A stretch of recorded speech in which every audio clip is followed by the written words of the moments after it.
ఇప్పుడు కొడుగుడ్డ అంటు పులుసు చేస్తున్నావా? కొడుగుడ్డ అంటు పులుసు. ఇదేంటి చారా తీసుకున్నావా? చింతపండు పులుసు ఇది.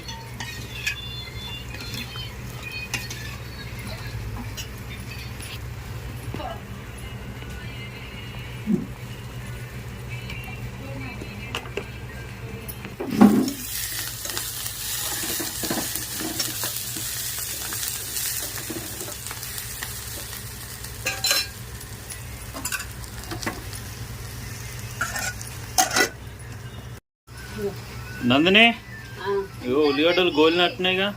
ఉల్లిగడ్డలు గోలినాయి. ఇగో పసుపు వేస్తున్నా. పసుపు వేస్తున్నావా? కోడిగుడ్లు గారెలో పెట్టినవా? పెట్టినా. అవు పెట్టినావు కాదు. వావ్ ఇవాళ సూపర్ వండుతున్నావు కదా నందిని కూర. సూపర్ వండుతున్నా. రోజు ఉంటలేదా సూపర్?